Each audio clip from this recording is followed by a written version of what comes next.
तो आज हमने जो टॉपिक डिस्कस करना है वो है रिप्रोडक्शन के बारे में। अगर हम रिप्रोडक्शन के वर्ड के ऊपर गौर करें तो हमें इसके अंदर दो वर्ड्स देखने को मिलते हैं। एक आपके पास है री और सेकंड वन है आपके पास प्रोडक्शन। री का जो वर्ड है ना, इसका मीनिंग होता है अगेन, एंड जो आपके पास प्रोडक्शन का वर्ड है इसका मीनिंग होता है प्रोड्यूस। यानी कि किसी भी जानदार या जानदारों के गिरोह की ये सलाहियत कि वो जो है ना अपने जैसे नए जानदार पैदा कर सकें, उन की ये इस सलाहियत को हम नाम देते हैं रिप्रोडक्शन का। अब देखें डेफिनेशन हमारे पास, वो कहता है production of individuals of the same species is called as reproduction. यानी कि एक ही स्पीशी के की ये सलाहियत कि वो अपने जैसे नए जानदार पैदा कर सके, उनकी इस सलाहियत को हम क्या नाम देते हैं? रिप्रोडक्शन कहते हैं। ठीक है, यहाँ तक समझ आई। अब ये जो रिप्रोडक्शन का प्रोसेस है ये क्यों ज़रूरी है? रिप्रोडक्शन का जो प्रोसेस है ना, ये बेसिकली स्पीशी को कंटिन्यू करने के लिए, उसकी जो कंटिन्यूएशन है उसको बरकरार रखने के लिए ज़रूरी होता है। अगर देखिए हमारे पास वो कहता है कि जो है ना आपके पास रिप्रोडक्शन का प्रोसेस जो है ना, ये आपके पास स्पीशी की तो कंटिन्यूएशन के लिए ज़रूरी होता है, लेकिन किसी एक पर्सन या एक इंडिविजुअल की लाइफ के लिए ज़रूरी नहीं होता। इसको हम इस तरह से समझते हैं कि एक पर्सन, फॉर एग्जांपल अगर हम ह्यूमंस की बात करें तो ह्यूमंस के अंदर अगर हम देखें एक पर्सन की बात करें तो एक पर्सन जो है ना रिप्रोड्यूस किए बगैर, रिप्रोडक्शन किए बगैर जिंदा रह सकता है और अपनी लाइफ जो है ना इजीली कैरी आउट कर सकता है। लेकिन अगर हम स्पीशी की बात करें तो स्पीशी के अंदर जो है ना ग्रुप ऑफ इंडिविजुअल्स आ रहे होते हैं, और वो जो ग्रुप ऑफ इंडिविजुअल्स हैं उनकी नस्ल को बरकरार रखना तब ही जो है ना पॉसिबल है, तब ही मुमकिन है जब क्या होगा, वो रिप्रोडक्शन का सहारा लेंगे। अगर स्पीशी के अंदर रिप्रोडक्शन का प्रोसेस रुक जाए तो क्या होता है, उनकी जो स्पीशी की कंटिन्यूएशन थी, यानी कि उनकी जो नई आने वाले नस्लें थी, वो उनकी जो नई जनरेशन थी वो नहीं आती, तो उनकी कंटिन्यूएशन को जो है ना हम आगे कैरी ऑन नहीं रख सकते। इसी वजह से वो कहता है कि रिप्रोडक्शन का जो प्रोसेस है ना, ये स्पीशी की कंटिन्यूएशन के लिए जरूरी है, लेकिन किसी एक पर्सन की लाइफ के लिए जरूरी नहीं है। तो अभी तक हमने एक डेफिनेशन सीखी कि रिप्रोडक्शन है क्या। रिप्रोडक्शन बेसिकली क्या था कि एक स्पीशी के जानदारों की ये सलाहियत कि वो अपने जैसे नए जानदार पैदा कर सके, इस प्रोसेस को हम क्या नाम देते हैं? रिप्रोडक्शन की। अब अगर हम इसके एग्जांपल को समझें तो हम देखें कि लायन की स्पीशी को देखें तो उनकी जो स्पीशी है, स्पीशी के अंदर जो इंडिविजुअल्स हैं, ग्रुप ऑफ इंडिविजुअल, वो क्या करते हैं? रिप्रोडक्शन का सहारा लेते हैं, यानी कि अपने जैसे नए जानदार पैदा करके, और नए जानदार पैदा करते हैं तो अपनी स्पीशी की जो कंटिन्यूएशन है उसको क्या कर सकते हैं? बरकरार कर सकते हैं।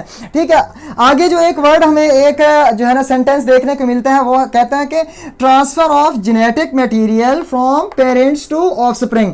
अब ये जो आपके पास रिप्रोडक्शन का प्रोसेस है ना, इसके अंदर हम क्या करते हैं, एक जनरेशन से नेक्स्ट जनरेशन के अंदर जेनेटिक मटेरियल का ट्रांसफर देखते हैं। कैसे? अब देखिए, आप जो है ना अपने वालिदैन से कहीं पर रिलेट कर रहे होते हैं, इसका मतलब ये है कि आपकी बॉडी के अंदर आपकी जो है ना आपके जो पेरेंट्स थे उनमें से कोई चीज ट्रांसफर हुई है। वो जो ट्रांसफर चीज है ना, वो क्या है? आपके पास जेनेटिक मटेरियल है। जेनेटिक मटेरियल डीएनए की फॉर्म में होता है, बेसिकली जीन्स की फॉर्म में होता है, और वो हमारे पेरेंट्स से जो है ना नए ऑफस्प्रिंग में आता है। जैसा कि हम कलर्स की बात करें, आई कलर की बात करें तो हमें देखने को मिलता है कि कभी कभार हमारी जो आंखों का कलर होता है वो अपने पेरेंट्स के साथ मिल रहा होता है। ये हमें इस बात का सबूत देती है कि जो आपके पास रिप्रोडक्शन है ना, इसके जरिए हम क्या करते हैं, जेनेटिक मटेरियल को पेरेंट से ऑफस्प्रिंग के अंदर ट्रांसफर करते हैं। यानी कि एक जनरेशन जो है ना अपना जेनेटिक मटेरियल जो है ना अपनी एक जनरेशन से नेक्स्ट जनरेशन के अंदर ट्रांसफर करेगी। यहां तक समझ आया? आगे हमारे पास जो है ना रिप्रोडक्शन की दो टाइप्स हैं, एक है सेक्सुअल रिप्रोडक्शन और दूसरी है एसेक्सुअल रिप्रोडक्शन। अगर हम सेक्सुअल रिप्रोडक्शन की बात करें तो इसके अंदर दो पेरेंट्स इन्वॉल्व होते हैं, जिसकी वजह से वो कहता है सेक्सुअल रिप्रोडक्शन के अंदर क्या होंगे, टू पेरेंट्स इन्वॉल्व होंगे। लेकिन जो आपके पास एसेक्सुअल रिप्रोडक्शन है इसके अंदर क्या होता है, सिंगल पेरेंट इन्वॉल्व होता है। इसके अंदर क्या होगा, एसेक्सुअल रिप्रोडक्शन के अंदर एक ही पेरेंट का जो सेल है वो डिवाइड होकर मजीद डॉटर सेल्स बना देगा और अपनी जनरेशन को बढ़ाएगा। लेकिन जो सेक्सुअल रिप्रोडक्शन है इसके अंदर ऐसा नहीं होगा। इसके अंदर क्या होता है कि दो पेरेंट्स इन्वॉल्व होते हैं और उनके मैटिंग के प्रोसेस वजह से सेक्सुअल कॉन्टैक्ट के नतीजे में नई जनरेशन वजूद में आती है। तो इस वजह से हम कहते हैं कि सेक्सुअल रिप्रोडक्शन का जो प्रोसेस है ना, इसके अंदर दो पेरेंट्स का होना लाजमी है। लेकिन जो एसेक्सुअल रिप्रोडक्शन है उसके अंदर एक पेरेंट्स के साथ ही नेक्स्ट जनरेशन पैदा होती है और जो है ना अपनी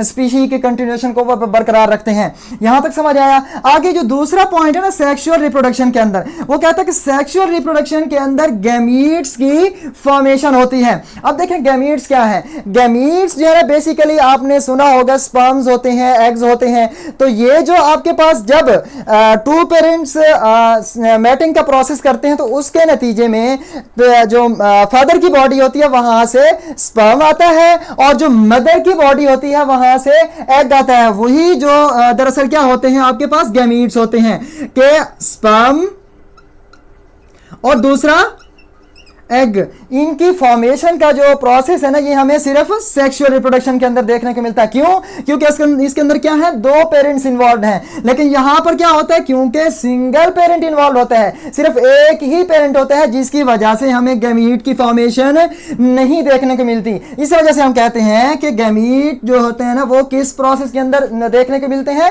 रिप्रोडक्शन की किस टाइप के अंदर, सेक्सुअल रिप्रोडक्शन के अंदर।